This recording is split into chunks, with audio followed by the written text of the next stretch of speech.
Pronari I firmës Transmet, Seat Koçan, është I dyshuari I parë në rastin më të ri Trust, të cilin e hapi Prokuroria Speciale Publike.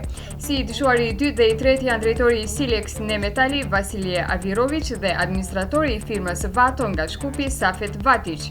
Të akuzuarit kanë falsifikuar dokumente me të cilat kanë fituar tender me vlerë prej 17.200.000 euro nga Elem për nxjerrjen e qymirit nga miniera Suvodol.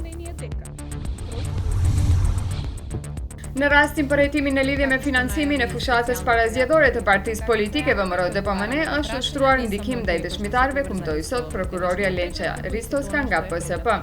Sipas saj, kryeshefi I sektorit për punë të brendshme në orë nuk u ka dorëzuar thirrjet për paraqitje në gjykatë pothuajse 2/3 të personave të cilët e kanë ditur se janë të ftuar dhe kanë dalë në protestë.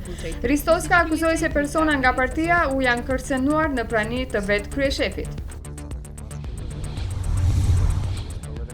Presidenti Amerikan Donald Trump sot deklaroi se ngatresat jashtë shpalljes së fituesit në ndarjen e çmimeve Oscar këtë vit ka ndodhur sepse organizatorët I kanë kushtuar më shumë kujdes politikës dhe se për këtë gjë fajtor është ai.